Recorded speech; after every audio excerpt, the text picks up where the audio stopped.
Hubo un pueblo desterrado en las montañas solitarias del norte de Italia, que conservó la luz de la verdad brillando en medio de la oscuridad de la Edad Media. Dios había provisto para su pueblo un santuario de inmensa grandeza, como convenía a las grandes verdades que les había confiado. Para aquellos fieles desterrados, las montañas eran un emblema de la justicia inmutable de Jehová. Ellas atestiguaban constantemente del poder creador de Dios y constituían una garantía de la protección que Él les deparaba. Dios había afirmado las montañas y las había ceñido de fortaleza. Ningún brazo podía removerlas de su lugar, sino solo el del poder infinito. De la misma manera, Dios había establecido su ley, fundamento de su gobierno en el cielo y en la tierra. Aunque sumida la tierra en tinieblas durante el largo periodo de la supremacía papal, la luz de la verdad no pudo apagarse por completo. En todos los tiempos hubo testigos de Dios, hombres que conservaron su fe en Cristo como único mediador entre Dios y los hombres que reconocían la Biblia como única regla de su vida y santificaban el verdadero sábado. Nunca sabrá la posteridad cuánto debe el mundo a esos hombres. Se les señalaba como a herejes, los móviles que los inspiraban eran impugnados, su carácter difamado y sus escritos prohibidos, adulterados o mutilados. Sin embargo, se mantuvieron firmes y de siglo en siglo conservaron pura su fe como herencia sagrada para las generaciones futuras.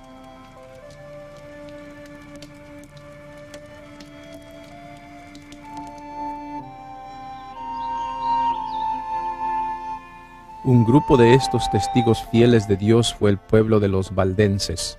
Su doctrina resaltaba como las majestuosas montañas alrededor y contrastaba notablemente con las doctrinas falsas de Roma. De acuerdo con el sistema verdaderamente cristiano, sostenían su creencia religiosa en la palabra de Dios escrita. Pero esos humildes campesinos en sus oscuros retiros, apartados del mundo y sujetos a penosísimo trabajo diario entre sus rebaños y viñedos, no habían llegado por sí al conocimiento de la verdad que se oponía a los dogmas y herejías de la iglesia apóstata.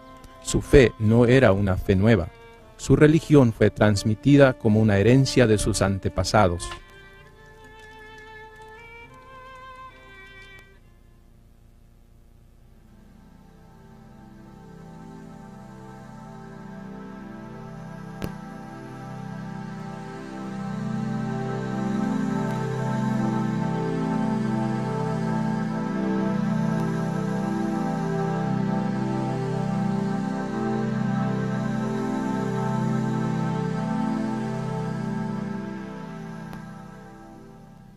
Italia es un país de contrastes. Al norte están las montañas nevadas y las praderas de los Alpes. La tierra del sur goza de un templado clima mediterráneo. Y al centro del país está Roma, sentada como si fuera una reina en medio de los mares. Es en el norte que se hallaba la iglesia de los Alpes, la tierra de los valdenses. Como si fueran cincelados de las montañas, los valles del Piamonte se extienden como radios de una gigantesca rueda. El origen de los valdenses se pierde en la oscuridad de los siglos. Según sus tradiciones, ellos fueron arrancados del sur de Italia en los siglos II y III y llevados a los valles de los Alpes.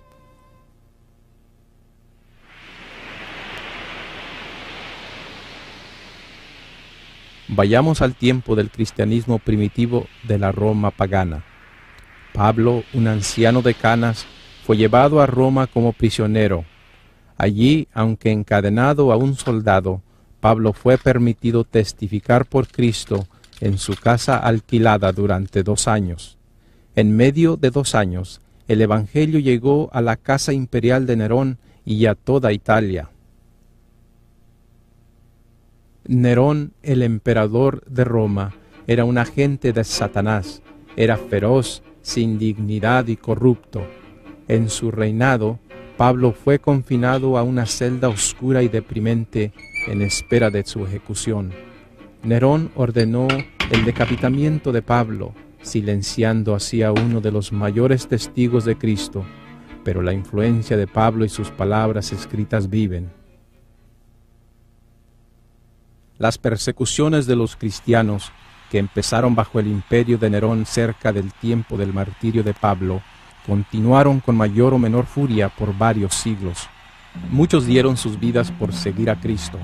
Ellos eran objeto de los odios y sospechas del pueblo. Se los condenaba como rebeldes contra el imperio, enemigos de la religión y azotes de la sociedad. Muchos de ellos sufrían sentencias de muerte por no querer adorar a las falsas deidades y reconocer al emperador como Dios en la tierra. Las sentencias constituían a menudo la principal diversión en las fiestas populares. Grandes muchedumbres solían reunirse para gozar de semejantes espectáculos en los anfiteatros, donde los cristianos eran despedazados por los animales salvajes. A pesar de estas persecuciones más sangrientas, estos testigos de Jesús conservaron su fe sin mancha. A comienzos del siglo IV, durante el tiempo de Diocleciano, muchos de los cristianos perseguidos huyeron al norte de Italia. Estos predecesores de los valdenses se asentaron en los valles del Piamonte y se les conocieron como gente de los valles o los Vaudois. A medida que la persecución de los cristianos se tornaba más intensa, la violencia de la Roma pagana también aumentaba. Constantino, un emperador romano del siglo IV, había observado que los césares que persiguieran a los cristianos usualmente habían acabado mal, mientras que los cristianos continuaban creciendo en número. El emperador Constantino profesó aceptar el cristianismo basado en una experiencia sobrenatural. Yendo a Roma en una expedición, él dijo que se le apareció una cruz en el cielo junto con las palabras: «Con esta vencerás». Pero él continuó con sus formas paganas de adoración.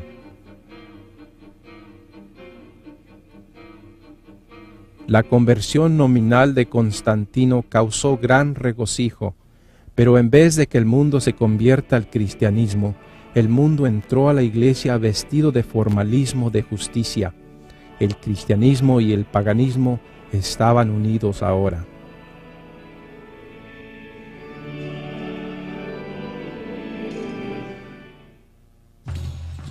El sol, universalmente proclamado como un guía invencible y protector del emperador de Roma, recibía más devoción de parte de Constantino que el Señor Jesucristo.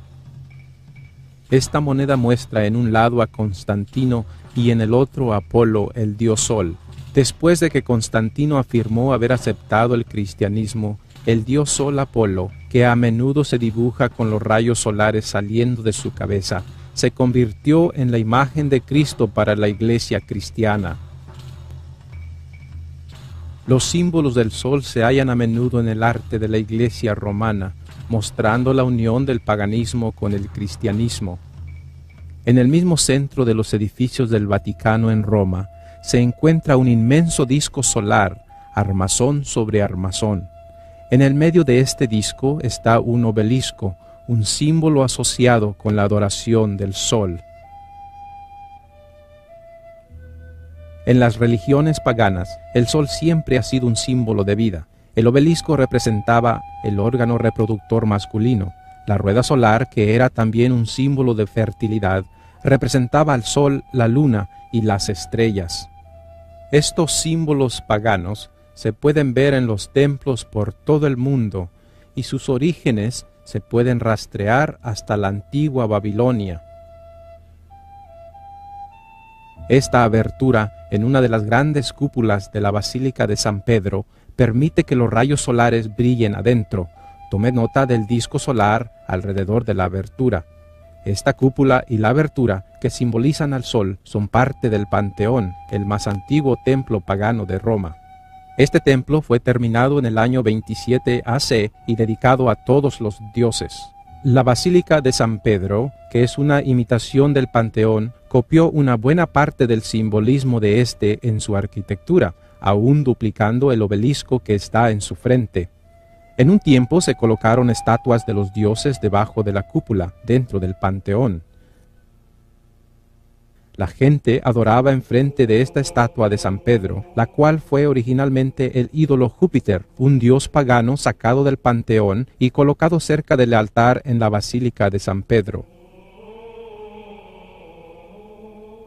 Al lado izquierdo de este magnífico altar, con sus colosales columnas serpenteadas, está la estatua de María bajo la inscripción La Verita, que quiere decir la verdad. En la Iglesia romana se dice de María que es el camino, la verdad y la vida. Ella pisa el mundo mostrando así su poder sobre él. En sus brazos se ve algo sorprendente.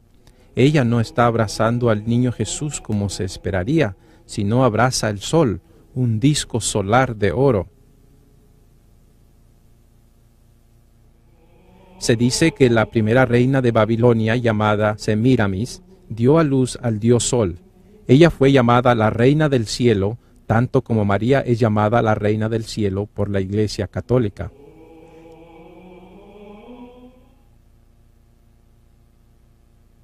En los primeros siglos, después de la ascensión de Cristo, los fieles seguidores de Jesús observaron la infiltración de la apostasía en la Iglesia cristiana. Ellos sintieron la necesidad de apartarse de esta apostasía, ya que se observaba que el Estado y la Iglesia unían sus fuerzas para imponer prácticas religiosas, las cuales debían ser acatadas por todos, o si no, sufrirían sanciones civiles.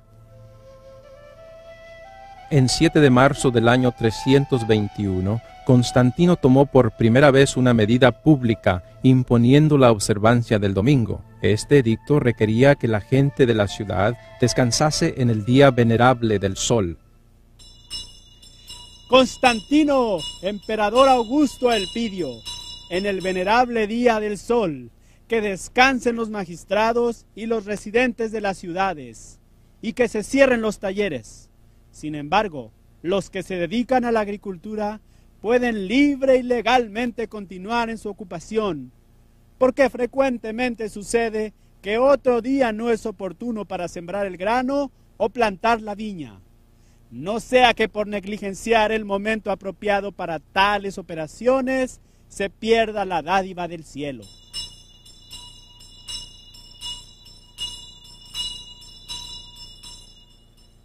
En los primeros siglos, la mayor parte del mundo cristiano adoraba a Dios en el séptimo día como los apóstoles. Cuando se vio que el edicto de Constantino carecía de pruebas para sustituir la autoridad divina, el obispo de Roma, Eusebio, quien buscara el favor de la princesa, propagó la idea de que Cristo había cambiado la santidad del sábado al domingo. Entonces, aquellos que continuaron aferrándose al séptimo día fueron declarados enemigos del Estado y de la Iglesia.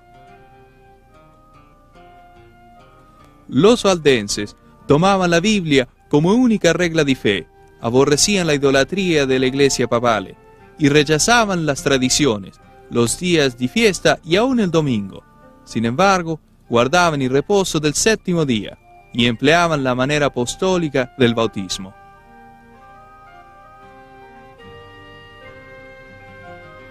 Justiniano ascendió al trono de Constantinopla como el emperador de Roma Oriental en el año 527.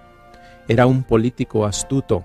En un esfuerzo por extender su soberanía por todo el imperio romano, él vio la necesidad de asegurarse la cooperación de la Iglesia Católica, la cual estaba muy organizada a este tiempo. En el año 538, una nueva orden de papas comenzó con Vigilio. Ahora, los papas no estaban limitados solo a la Iglesia, sino pasaban a tener poderes sobre el Estado. Justiniano había otorgado al obispo de Roma la facultad de ser la cabeza de todos los obispos y el verdadero y efectivo disciplinador de los herejes. Así, el papado quedara establecido firmemente para el siglo VI. Su asiento del poderío había sido establecido en la ciudad imperial y el obispo romano había sido declarado como la cabeza de la Iglesia toda. El paganismo había cedido al papado. Del 538 al 1798, Europa cayó en la edad del oscurantismo. Las atrocidades cometidas bajo el dominio del papado revelan ser una de las grandes potencias perseguidoras de la historia. Y el dragón le dio su poder y su trono y gran autoridad.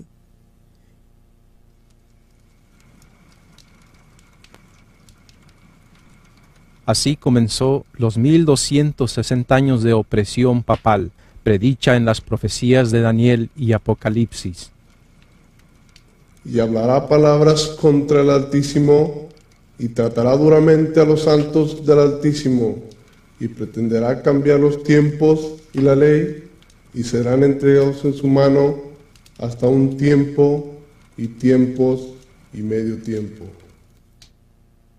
Y se le dio una boca que hablaba palabras arrogantes y blasfemias, y se le dio autoridad para actuar durante 42 meses. Y abrió su boca en blasfemias contra Dios, para blasfemar de su nombre, de su tabernáculo y de los que moran en el cielo. Y se le permitió hacer guerra contra los santos y vencerlos. También se le dio autoridad sobre toda tribu, pueblo, lengua y nación.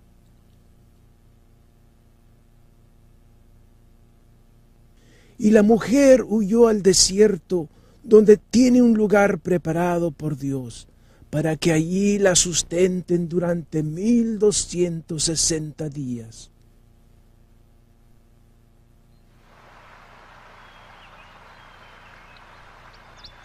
Tras los elevados baluartes de sus montañas, encontraron los valdenses seguro escondite. Allí los testigos de la verdad conservaron por 1000 años la antigua fe.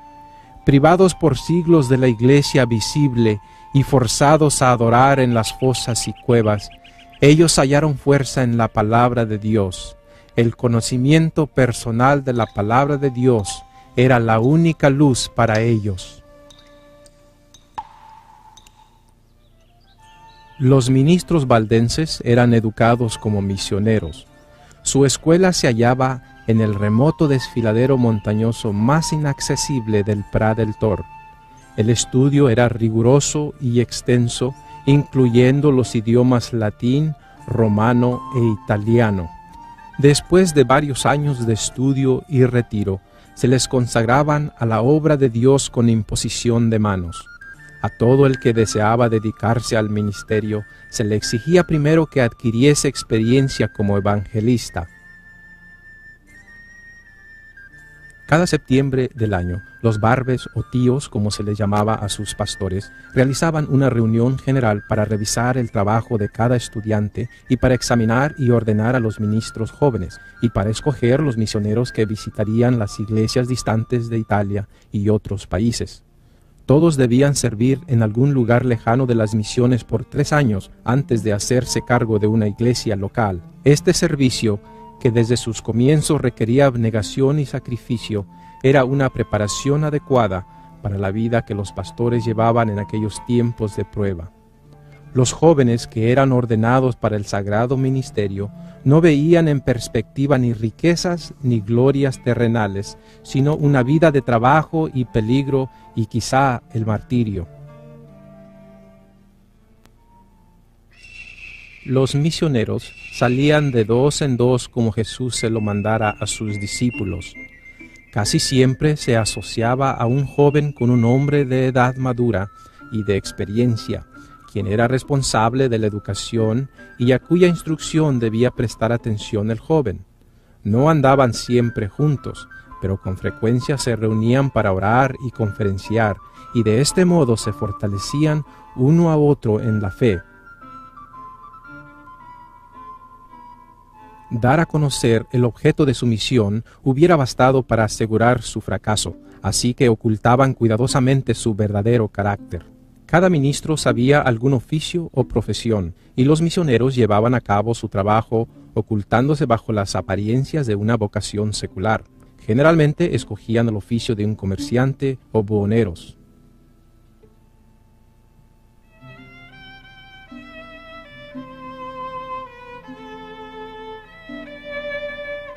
comerciaban con sedas, joyas y otros artículos que en aquellos tiempos no era fácil conseguir salvo en distantes emporios, y se les daba la bienvenida como comerciantes allí donde se les habría menospreciado como misioneros.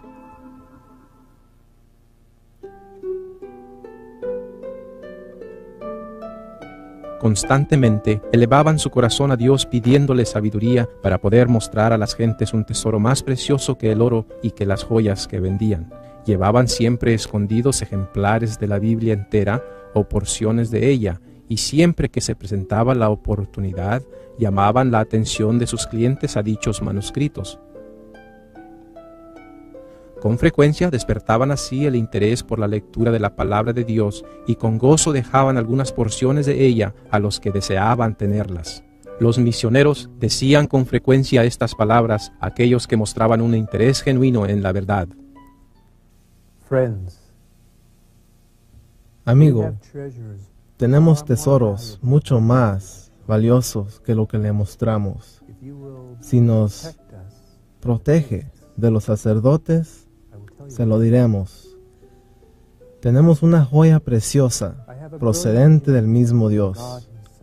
Al poseerla, uno encuentra el verdadero conocimiento de Dios. Y tenemos otra, que enciende el fuego del amor de Dios en el corazón del que la posee.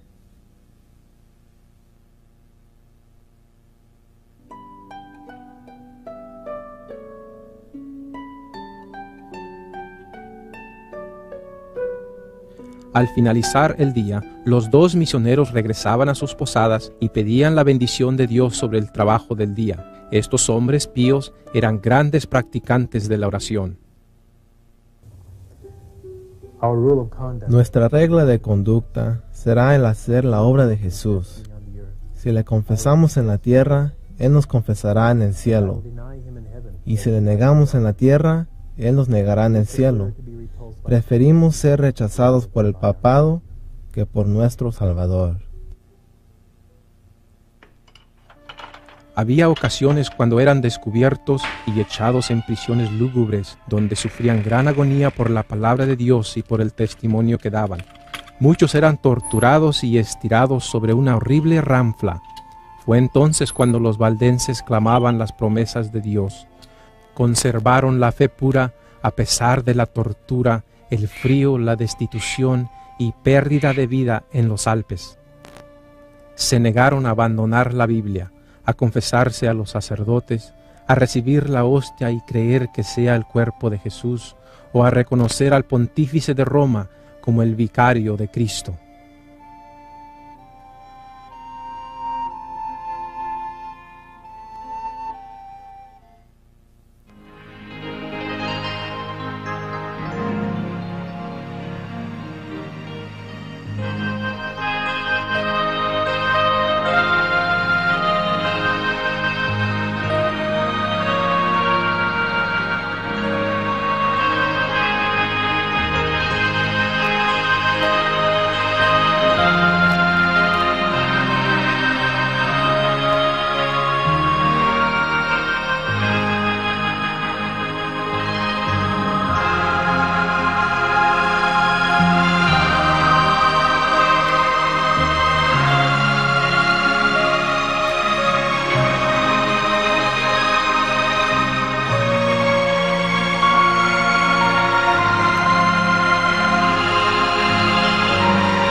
Las supersticiones practicadas por la Iglesia romana mantuvieron la conciencia de la gente atada a sus falsas doctrinas. Se les enseñaba a la gente a confiar en sus buenas obras para salvarse.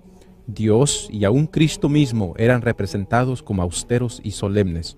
Solo por medio de los sacerdotes y los santos podía uno acercarse a Cristo.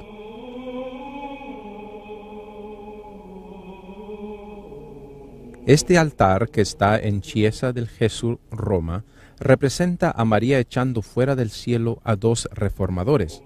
Ellos son Martín Lutero y Juan Hus. Al pie del altar, un pequeño ángel arranca las hojas de un libro, la Santa Palabra de Dios, la Biblia.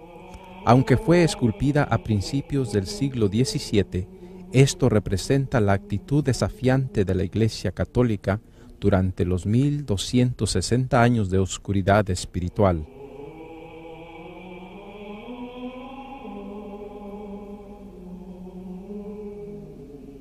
Los valdenses conocían las enseñanzas de Roma y la falta de libertad en que la gente vivía. Como fieles misioneros, ellos anhelaban dirigir a tales personas hacia el amante Jesús, quien murió para que pudieran tener la verdadera libertad. Hallando a los sinceros de corazón, ellos les enseñaban que Jesús es su verdadero sacerdote, que solo a Jesús debían confesar sus pecados y que Jesús es fiel en perdonarles y limpiarles del pecado. De este modo la luz de la verdad penetraba en muchas mentes oscurecidas. El sol de justicia brillaba en el corazón, llevando salud con sus rayos. Así se les disipaba el temor de la muerte y podían levantar la vista y aceptar a Cristo totalmente. Aunque después los nuevos conversos confrontarían persecución, ellos se hallaban llenos de gozo y valor, y así como los demás seguidores de Cristo, ellos comunicaban a otros acerca de la nueva fe, y muchos se unían a los creyentes valdenses. En el año 1488, el Papa Inocencio VIII decretó que todos los valdenses de los Alpes de Cotián fuesen muertos. Se iba a desenvainar la espalda del papado contra los que guardaban los mandamientos de Dios, y no se iba a envainarla hasta que el último creyente en la fe fuese muerto.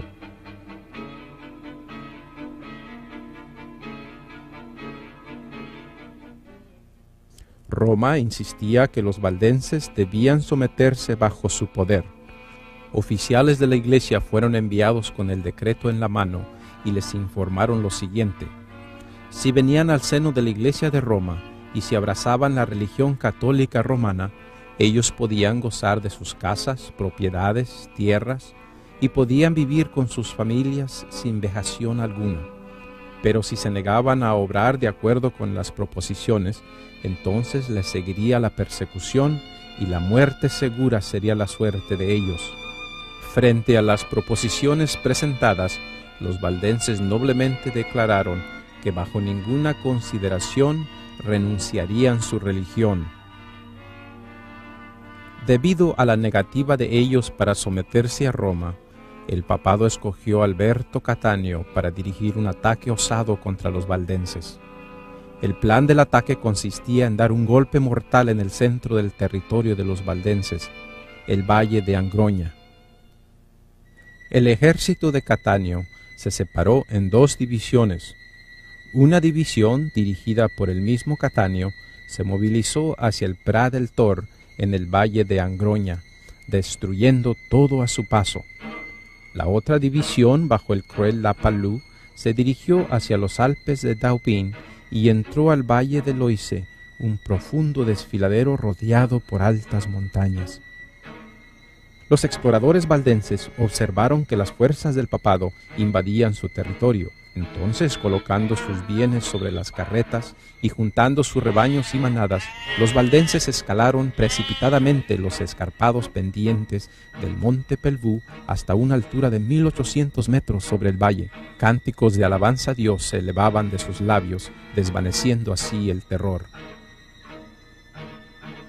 A media cuesta, encima de un inmenso precipicio, encontraron una plataforma de roca que guiaba a una gran caverna. La cubierta de la cueva formaba un magnífico arco que se estrechaba gradualmente hasta formar un pasaje pequeño y después se ensanchaba en un espacioso corredor. Las manadas fueron distribuidas en los huecos laterales de la cueva. Padres, madres y niños se alojaron adentro y la entrada fue barreada con grandes piedras. Luego hombres apuestos se pusieron para vigilar. El enemigo, sabiendo que su presa estaba en la cueva, se acercó por arriba. Los soldados bajaron por cuerdas desde el alero del precipicio que pendía sobre la entrada de la gruta. La plataforma a la entrada de la cueva fue tomada por los hombres de la Palú. Los valdenses se adentraron más al fondo en el escondite. En vez de enviar sus tropas adentro a la cueva, la Palú les ordenó que juntasen toda la leña que pudieran. Entonces, amontonándola a la entrada de la cueva, prendió fuego. Un denso humo oscuro penetró en la cueva. Uno no puede imaginarse el sentir del pueblo de Dios en esa cueva, cuando el humo llenó la caverna sofocando a todos los que estaban allí. De seguro que se aferraron a las promesas de Dios. No temas en nada lo que vas a padecer. He aquí el diablo va a echar a alguno de vosotros en la cárcel, para que seáis probados, y tendréis tribulación durante 10 días. Sé fiel hasta la muerte, y yo te daré la corona de la vida.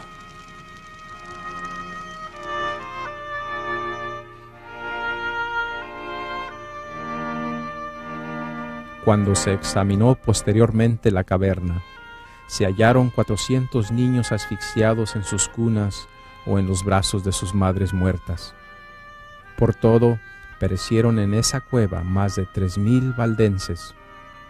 ¿Cuál fue el crimen por lo que merecieron ese horroroso castigo? Fue la dependencia en la Biblia como la única regla de fe y el rechazo de las tradiciones y enseñanzas de la Iglesia Católica Romana.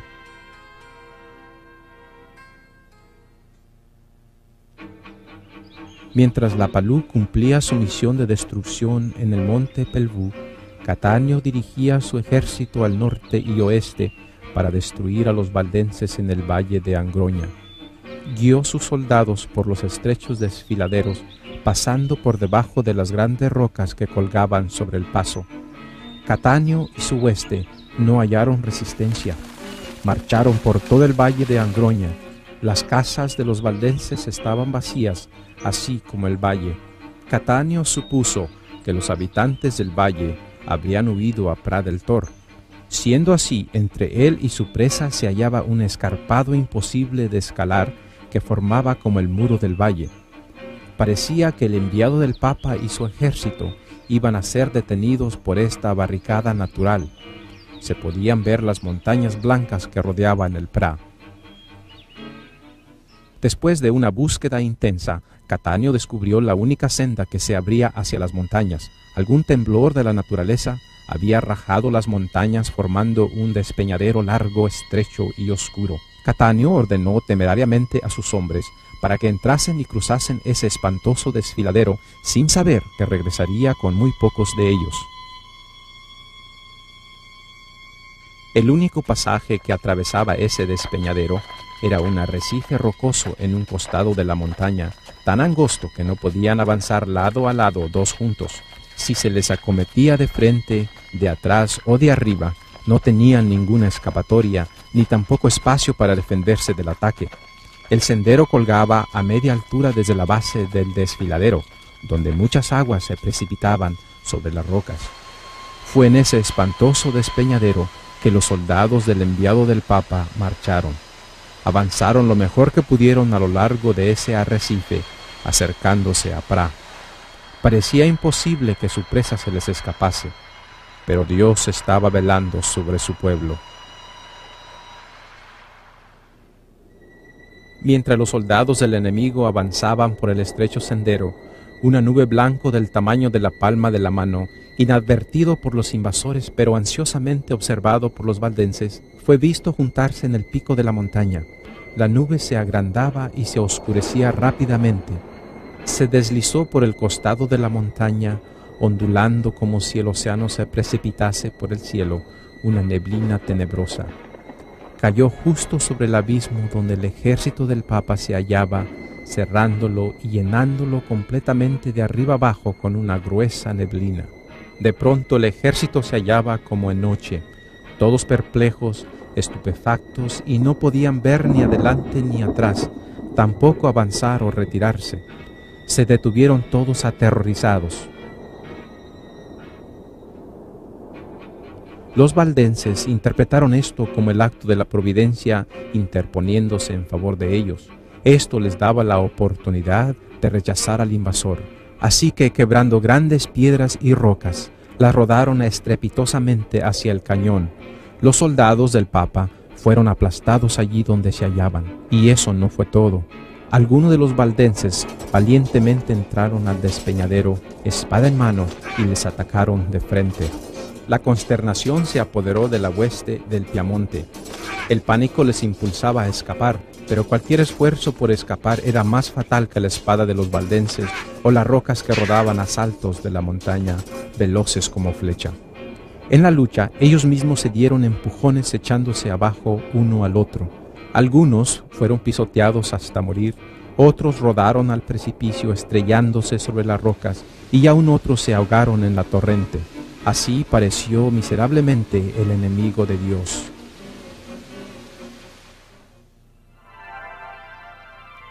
Y se le dieron a la mujer 2 alas de gran águila, para que volase de la presencia de la serpiente al desierto, a su lugar, donde es sustentada por un tiempo y tiempos y la mitad de un tiempo. Y la serpiente arrojó de su boca tras la mujer agua como un río, para que fuese arrastrada por el río. Pero la tierra ayudó a la mujer, pues la tierra abrió su boca y tragó el río que el dragón había echado de su boca.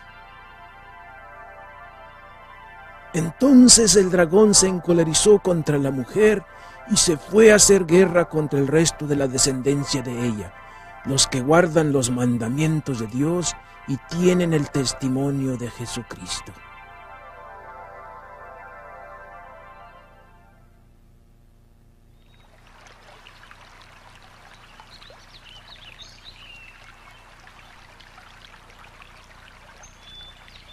Se ha dicho que había 3 clases de misioneros que pervertían el sur de Europa durante la Edad Media: el trovador, el barbe y el mayor de los 3, la Biblia. El trovador debe haber creado una vista colorida al visitar los castillos medievales. El motivo principal era presentar las verdades de Dios como estaban escritas en su santa palabra. Apenas entraba el trovador por el portón del castillo con sus mercancías, la gente se reunía para oír cualquier noticia del mundo exterior y para oír al ministril cantar y tocar para entretenerles. Un ministril común cantaba canciones provincianas de amor de la época, pero los misioneros valdenses cantaban porciones de los salmos que enseñaban virtud y señalaban el odio como vicio. Mientras la gente oía, alguien era motivado para oír más al evangelista cantor. De esa manera, los ministriles valdenses enseñaban a la gente que Dios es el único objeto de adoración, la Biblia la única regla de fe y Cristo el único medio de salvación. Así, de castillo en castillo, los dedicados siervos de Cristo daban su testimonio y enseñaban las preciosas verdades de la palabra de Dios por medio del canto.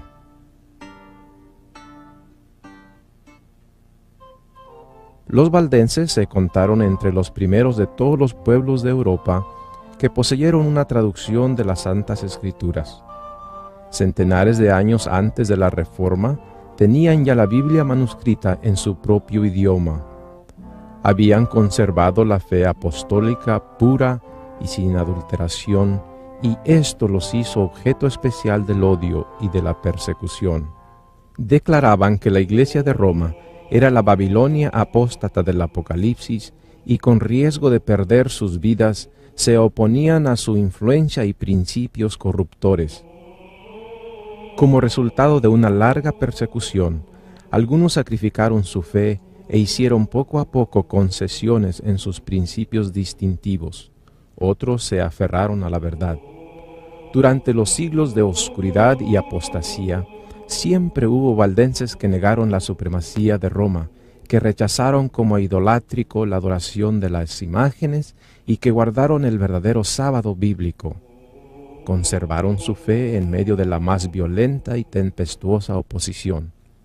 Aunque degollados por la espada de Saboya y quemados en la hoguera romanista, defendieron con firmeza la palabra de Dios y su honor. Sus enemigos les acusaban de toda clase de crímenes y prácticas infames.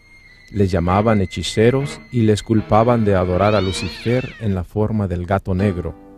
Se decía que todos los niños valdenses nacían con cuellos velludos, con 4 hileras de dientes negros y con un solo ojo en la frente. Cierta vez el duque de Saboya visitó a sus súbditos valdenses después de un periodo de persecución. Pidió ver a esos niños monstruosos. Entonces se percató de la engañosa calumnia cuando les fueron presentados hermosos niños con rostros rosados, dentaduras perlinas y 2 ojos. Desde mucho antes de la Reforma en Alemania, los valdenses eran evangelistas amantes de la Biblia sobre todas las cosas, haciendo traducciones de la misma al lenguaje común, difundiéndola por toda Bohemia, Alemania, Francia e Italia. El celo misionero y el éxito de los valdenses en esparcir las verdades bíblicas resultaron en una terrible persecución, la cual ellos sobrevivieron. Sin embargo, la sangre de estos mártires regó la semilla del Evangelio. Desde su más tierna edad, los jóvenes valdenses recibían instrucciones en las Sagradas Escrituras y se les enseñaba a considerar sagrados los requerimientos de la ley de Dios. Los niños memorizaban capítulos enteros de la Biblia, de manera que cualquier suerte que corriesen las copias de la Biblia, grandes porciones de ellas se preservasen en la memoria de la juventud. Ellos iban de noche a las reuniones secretas de las casas, con pies descalzos para no ser notados cuando iban pasando o con zapatos envueltos en paños. Era costumbre entre ellos oír el Evangelio recitado por los niños, quienes se turnaban en repetir porciones del mismo. Y se le dieron a la mujer 2 alas de la gran águila, para que volase de la presencia de la serpiente al desierto, a su lugar donde es sustentada por un tiempo y tiempos y la mitad de un tiempo. Entonces el dragón se encolerizó contra la mujer y se fue a hacer guerra contra el resto de la descendencia de ella, los que guardan los mandamientos de Dios y tienen el testimonio de Jesucristo. Cada barbe o pastor aprendía un oficio manual o profesión. Todos sabían cómo cultivar el campo y criar los ganados. Antes de la invención de la imprenta, ellos copiaban grandes porciones de las Escrituras para que sus estudiantes las usasen, a quienes también les enseñaban otros idiomas y les instruían en la piedad y las buenas obras. Todos debían memorizar los libros de Mateo y Juan, pero muchos de ellos memorizaban todo el Nuevo Testamento y bastante del Antiguo. Los atesoraban en sus mentes y corazones para compartir con aquellos con quienes se pusieran en contacto mientras iban en viajes misioneros para el Señor Jesucristo.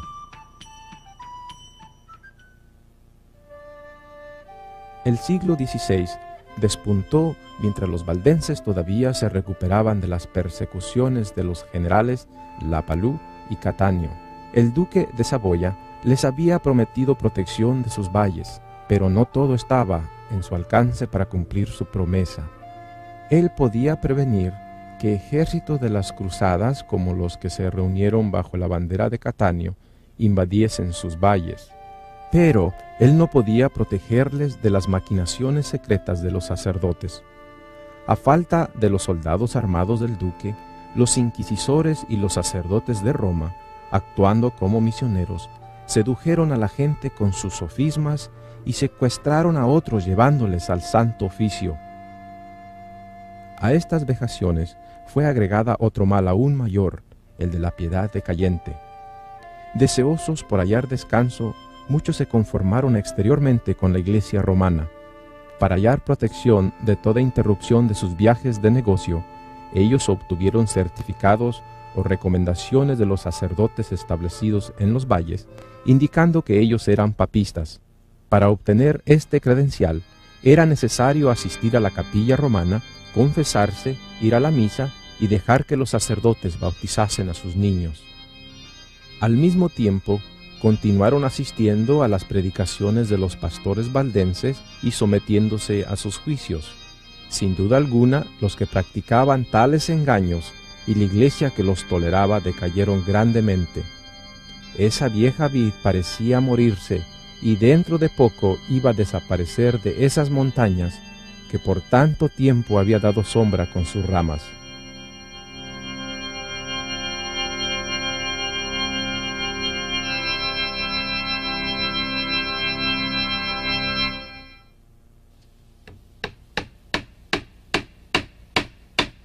Por este mismo tiempo, la reforma protestante iba brotante por toda Europa.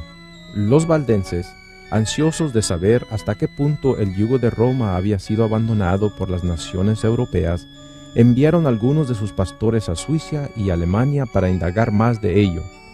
Ansiaban dar a conocer sus creencias y prácticas y en qué se comparaban con las creencias de los nuevos reformadores.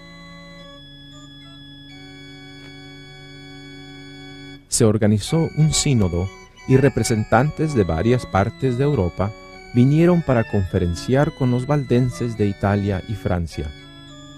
Los representantes se reunieron el 12 de octubre de 1532 en la ciudad de Chanfouran, en el centro del valle de Angroña. Al concluir esta reunión, las decisiones tomadas fueron incorporadas en la corta confesión de fe, donde los valdenses y reformadores entraron de acuerdo sobre la incapacidad moral del ser humano, elección a la vida eterna, la voluntad de Dios dada a conocer en la Biblia, la única regla del deber y la doctrina de solo dos sacramentos, el bautismo y la cena del Señor. En su ansiedad y gozo por unirse a aquellos que se oponían a los errores de Roma y estimaban la palabra de Dios, los valdenses sacrificaron los últimos vestigios del sábado bíblico por la adoración del domingo de los reformadores. El resto de los guardadores del sábado, aún entre ellos, fueron silenciados. La mayoría de los valdenses se unieron a los reformadores para convertirse como parte de un gran movimiento que protestaría contra la opresión del papado. La lámpara, que ya había estado a punto de extinguirse, comenzó a arder en su brillo anterior. El espíritu de los valdenses revivió. Ya no practicaban más los disimulos y cobardes encubrimientos a los cuales habían recurrido para evitar la persecución. Ya no tenían temor de confesar su fe. De ahí para adelante nunca se les vería en la misa o las iglesias de los papistas. Se negarían a reconocer a los sacerdotes de Roma como ministros de Cristo, y bajo ninguna circunstancia recibirían cualquier beneficio espiritual o servicio de sus manos.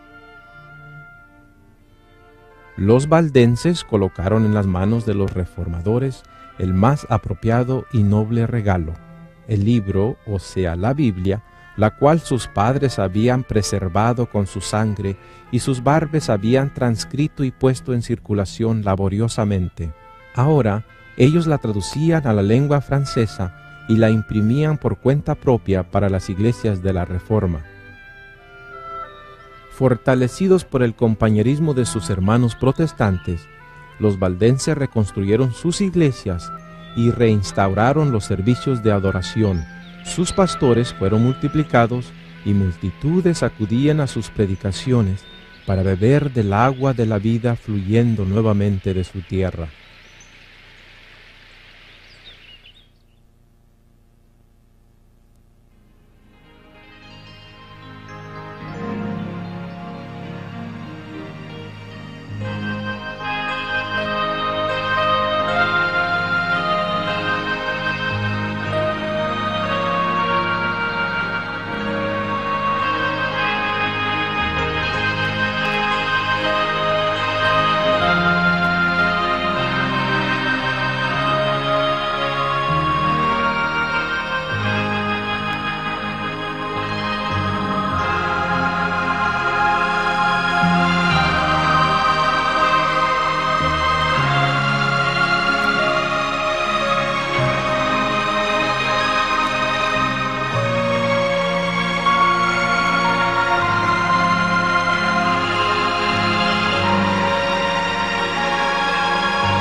Después del sínodo de 1532, la Iglesia de los Alpes gozó de un periodo de relativa paz.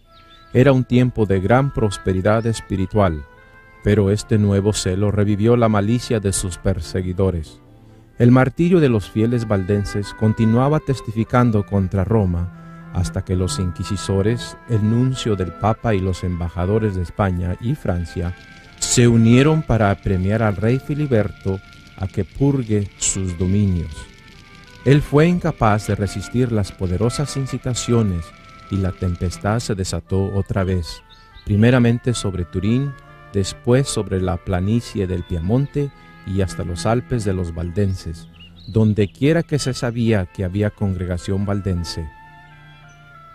En 1655, cuando la persecución estaba en su auge, un grupo de valdenses se escondió en las cuevas de las montañas. Al ser descubierto, ellos fueron llevados a la cima del monte Castelluso y arrojados de allí al precipicio. El monte Castelluso fue escenario de muchas atrocidades. Cuán frecuentemente en los días del antaño era lanzado el creyente por su espantosa cuesta empinada, estrellándose sobre las rocas en el fondo. Allí mezclándose en un nefando montón que crecía espectralmente con cada víctima lanzada, los cuerpos lacerados de pastores, labradores, madres y niños quedaban tendidos uno sobre otro. Eran las tragedias en conexión con este monte que inspiró al conocido soneto de Milton. Toma venganza, oh Señor, por tus santos degollados, cuyos huesos se hallan esparcidos por los helados Alpes. Registra en tu libro los quejidos de tus ovejas de otrora, degolladas en sus antiguos apriscos por el sanguinario piamontés, que despeñó madre e infante abajo a las rocas. Sus gemidos redoblaron hacia las montañas, y ellos al cielo. Muchos dieron sus vidas por las verdades de Dios. Es difícil de imaginarse cómo habrá sido vivir en esos días cuando la persecución era violenta contra la verdad de Dios. ¿Qué habrá sentido esa gente al subir a la cima de ese monte? La historia revela que esa gente hizo frente a la muerte en paz, con valor y esperanza de la vida eterna. Vi debajo del altar las almas de los que habían sido muertos por causa de la palabra de Dios y por el testimonio que tenían. Y clamaban a gran voz diciendo: ¿hasta cuándo, Señor santo y verdadero, no juzgas y vengas nuestra sangre de manos de los que moran en la tierra? La sangre de los mártires en las rocas fue la repetición de otras que sucedieron a través de los tiempos. También había sangre en otra roca cuando Jesús murió en la cruz. Él es el Cordero de Dios que quita el pecado del mundo, y todos los que han muerto como mártires pueden mirar a ese Cordero para tener vida eterna. El Cordero en medio del trono, como inmolado, es el punto central de toda la Biblia. Los valdenses mártires tenían sus miradas fijas en este Cordero cuando enfrentaban la muerte.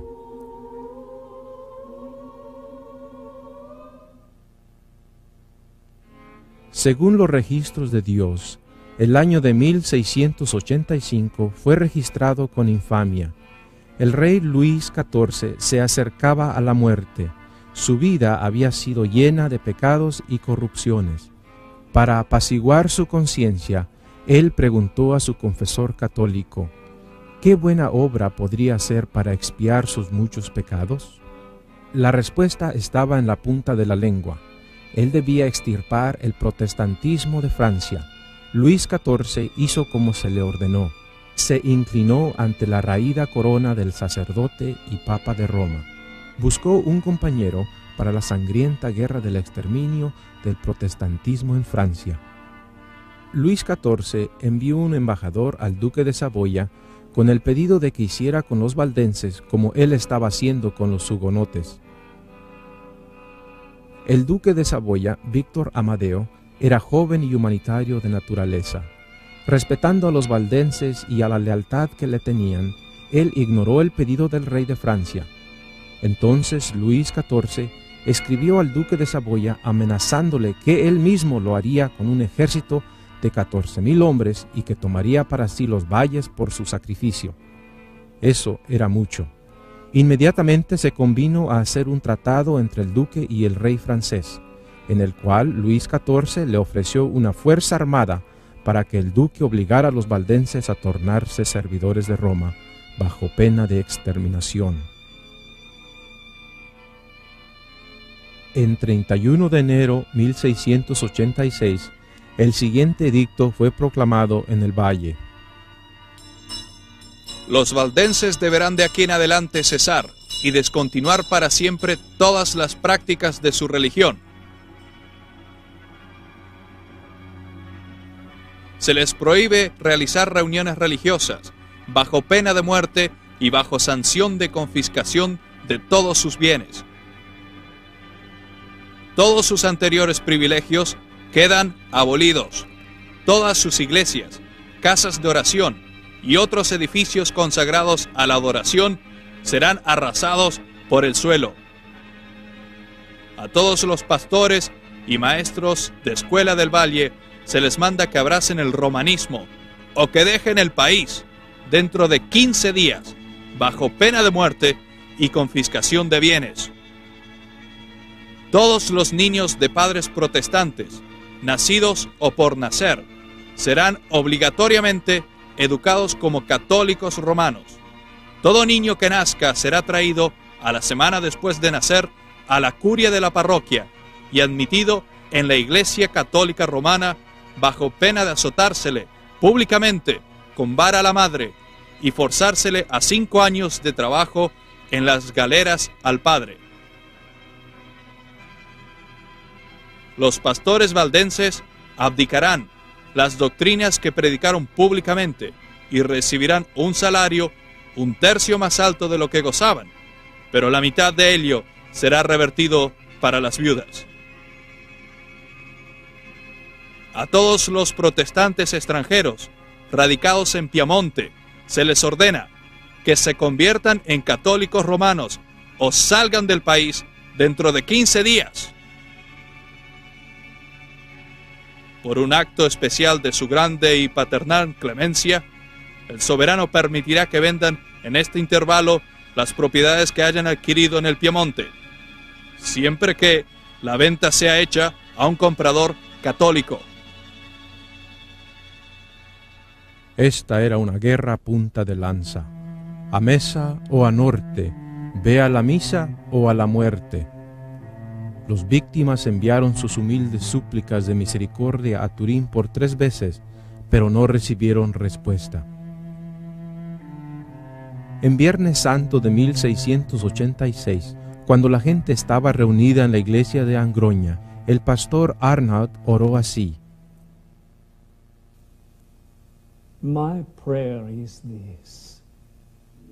Mi oración es: Señor Jesús, tú sufriste y moriste por nosotros. Señor, danos gracia para sufrir y morir por ti. El que es fiel hasta el fin, este será salvo. Repitan conmigo: todo lo puedo en Cristo que me fortalece. La orden fatal fue dada en 22 de abril de 1686. En solo un mes el valle fue despoblado. 2 ejércitos, uno francés bajo el general Catinat y otro piamontés bajo Gabriel de Saboya, atacaron en conjunto contra los mártires. Algunos fueron quemados vivos, otros desollados, muchos fueron colgados en árboles, otros lanzados a los precipicios y aún otros usados como blancos de los soldados. La mayor parte de la población no sobrevivió. De todos ellos, 42 hombres y pocos niños y mujeres escaparon a las alturas de un monte y otro tanto a otro monte. Vivieron en cuevas y se alimentaron de plantas silvestres y carne de lobos. Los restantes 12 a 13,000 en el valle fueron conducidos como ganado a las prisiones de Turín, una distancia de 48 kilómetros. Más de 1,000 niños fueron arrancados de los brazos de sus madres y dispersados entre conventos o familias católicas. Muchos de los adultos fueron dados al rey Luis XIV para sus galeras en Marsella. Millares murieron en las prisiones de Turín porque se les apiñaba uno sobre otro. Se les alimentaba de pan añejo y agua podrida. Se les hacía dormir sobre ladrillos, suelo duro o paja mojada, comidos por las sabandijas y dejados sin luz toda la noche, aun cuando sus enfermos estaban muriéndose. El sol les tostaba en verano y el frío les congelaba en el invierno. Y los sacerdotes y monjas se les acercaban por todos los medios infames para convertirles. Al fin salió una orden lograda por las súplicas de los fieles suizos para poner en libertad a los sobrevivientes y enviárseles al otro lado de las montañas, a un refugio en Suiza. Después de un sufrimiento indescriptible, los sobrevivientes valdenses fueron soltados para que trepasen las montañas hacia Suiza en pleno invierno. Cualquier cosa era mejor que la inmundicia y enfermedad que sufrieron en Turín. Todos estaban impacientes de salir de esas horribles prisiones. La orden les fue leída a las 5 horas de una tarde de invierno. Debilitados y enfermos, se prepararon para salir a la noche, tal como estaban vestidos en harapos. Tan pronto como salieron, caminaron como 16 o 19 kilómetros esa noche, pero el duro invierno cobró sus víctimas. La luz del amanecer reveló cadáveres congelados tendidos sobre las laderas de la montaña. Los valdenses ofrecieron sus vidas hasta la muerte. Murieron como vencedores y recibirán el galardón de los vencedores. En esas montañas nevadas ellos fueron cubiertos de nieve y hielo, todo blanco aunque fatal. Pero en la tierra nueva ellos tendrán la vestidura de luz blanca y limpia, el manto de la justicia de Cristo. Tal como Jesús sufrió la muerte de mártir, así también un gran número de los valdenses murieron en la fe, clamando las promesas de Dios.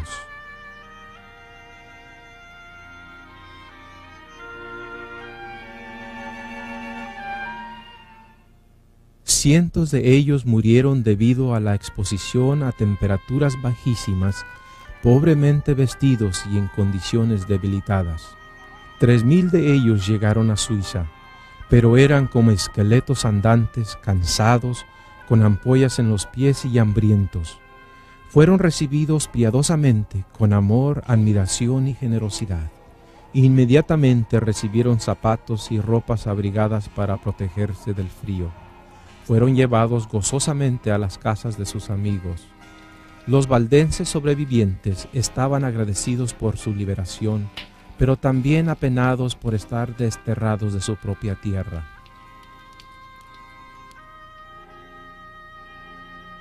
Estos son los que han venido procedentes de la gran tribulación, y han lavado sus ropas y las han emblanquecido en la sangre del Cordero.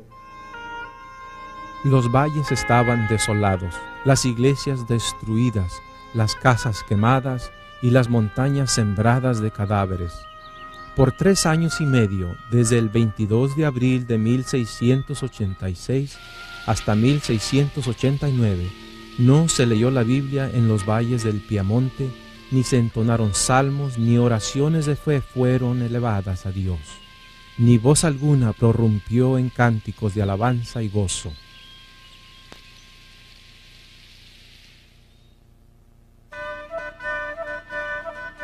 Una historia emotiva de dedicación y valor se vivió con el glorioso retorno de los valdenses a su tierra, el Valle del Piamonte. Enrique Arnaud, un pastor valdense que ministraba en el valle durante la persecución de 1686, a los 40 años de edad, guió como 900 hombres a través del lago de Leman. Después de 10 días de fatiga, batallas y penurias en las montañas de Saboya, ellos llegaron a los límites de sus valles. Al llegar a la primera villa, Sacaron la puerta de una iglesia para hacer de ella un púlpito, y Arnaud predicó afuera. Pero el enemigo, el duque de Saboya, instigado por el Papa romano, vino contra los soldados valdenses y les desplazó de nuevo a las montañas.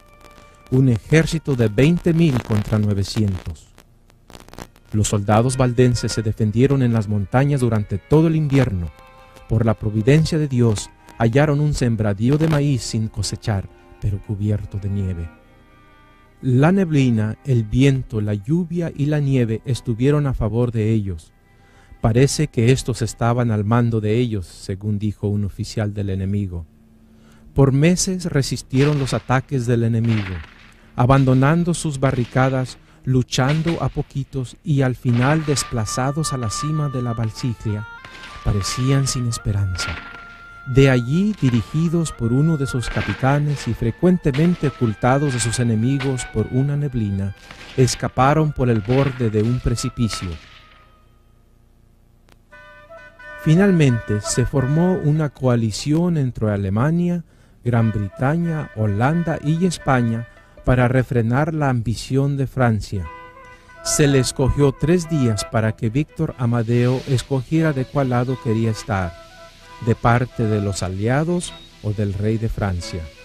Amadeo escogió unirse a la coalición y por tanto romper con Luis XIV. En este caso, ¿a quién daría la bienvenida a los Alpes sino a los valdenses, un pueblo que había sido leal a su reino? Dispuestos a ampararse al lado del trono de su príncipe, y puesto que la mano perseguidora fue retirada, los valdenses aceptaron la oferta de paz.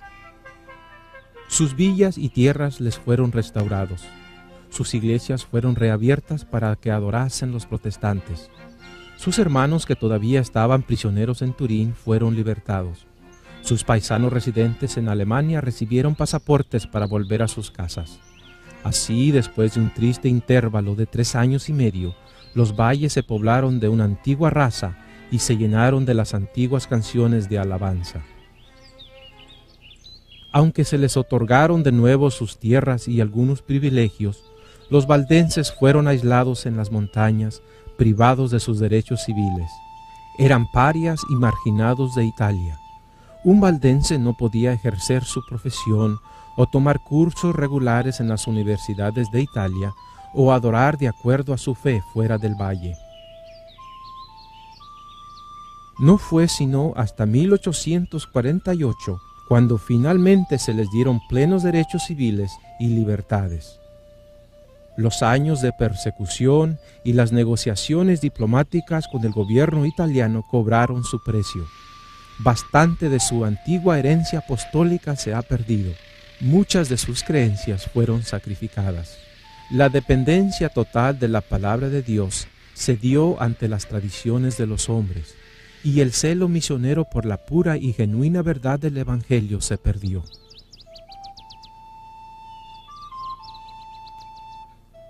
Los valdenses se involucraron en el surgimiento del ecumenismo que cundió por toda Italia y varios otros lugares de Europa a mediados del siglo XVIII.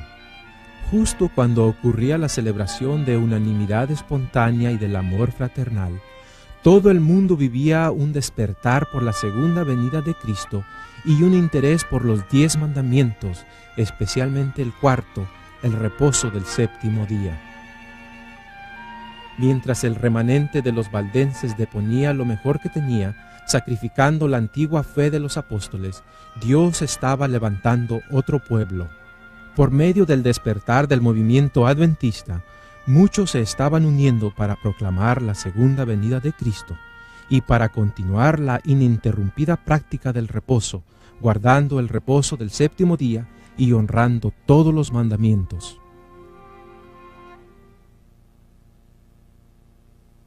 Entonces el dragón se encolerizó contra la mujer y se fue a hacer guerra contra el resto de la descendencia de ella, los que guardan los mandamientos de Dios y tienen el testimonio de Jesucristo. El pueblo remanente de Dios deberá soportar las persecuciones como los valdenses. deberá dar el mensaje de amonestación contra el poder representado por la bestia en Apocalipsis 13. Y se le dio una boca que hablaba palabras arrogantes y blasfemias, y se le dio autoridad para actuar durante 42 meses. Y se le permitió hacer guerra contra los santos y vencerlos. También se le dio autoridad sobre toda tribu, pueblo, lengua y nación. Y la adorarán todos los moradores de la tierra, cuyos nombres no están escritos desde la fundación del mundo en el libro de la vida del Cordero que fue inmolado. La influencia de la Roma papal y de las naciones que reconocen su dominio está lejos de ser destruida. La profecía señala la restauración de su poder. Podemos ver cumpliéndose esto en la caída del comunismo soviético y en el resurgimiento de la dominación católica bajo el Papa Juan Pablo II. Los países bálticos, Polonia y Ucrania han roto con el yugo del comunismo y están volviendo a las enseñanzas de la Roma papal. Vi una de sus cabezas como herida de muerte, pero su herida mortal fue sanada y se maravilló toda la tierra en pos de la bestia. El catolicismo romano nunca había recibido la aceptación del mundo protestante como lo recibe hoy. Los protestantes no están más protestando. El protestantismo está cambiando y está formando una confederación con el hombre de pecado, el papado, bajo el Papa de Roma. Al final de la historia de este mundo, habrá un ataque final contra el pueblo de Dios. La iglesia remanente quedará firme y unida en la verdad ante el torrente de error que Satanás lanzará contra ella. Ellos guardarán los mandamientos de Dios y estimarán el reposo del séptimo día. El libro de Apocalipsis habla de dos mujeres. El capítulo 12 describe una mujer pura y santa, simbolizando el pueblo de Dios. El capítulo 17 presenta una mujer corrupta, representando el falso sistema religioso. Esta mujer está ataviada de púrpura y escarlata, adornada de oro, de piedras preciosas y de perlas, y tenía en la mano un cáliz de oro lleno de abominaciones y de la inmundicia de su fornicación. A ningún otro poder puede verdaderamente llamarse ebria de la sangre de los santos, sino al poder que tan cruelmente persiguió a los seguidores de Cristo. La historia de los valdenses es el mejor ejemplo de cómo este sistema apóstata destruye a todos aquellos que no aceptan sus dogmas. Hoy el protestantismo de América no protesta más contra los errores del catolicismo romano. La Iglesia está de nuevo uniéndose con los gobiernos seculares. Estos tienen un mismo propósito y entregarán su poder y su autoridad a la bestia. ¿Qué le depara el futuro al pueblo de Dios? ¿Se han olvidado las persecuciones y las atrocidades del pasado? ¿Podemos permanecer callados en este tiempo de la historia? Grandes y solemnes eventos están ocurriendo alrededor nuestro. Más adelante nos espera la guerra, el riesgo de encarcelamiento, la pérdida de la propiedad y aún de la vida misma, así como defender la ley de Dios que ha sido anulada por las leyes de los hombres. Las persecuciones sobrevinieron por varios siglos sobre este pueblo piadoso, las cuales fueron soportadas con paciencia y constancia, haciendo honor a su Redentor. Esparcidos por muchos lugares, ellos plantaron la semilla de la reforma que comenzó en los días de Wycliffe y que se amplió y echó raíces en los días de Lutero. Esta debe ser llevada adelante hasta el tiempo del fin, por aquellos que también están dispuestos a sufrir todo por la palabra de Dios y el testimonio de Jesucristo.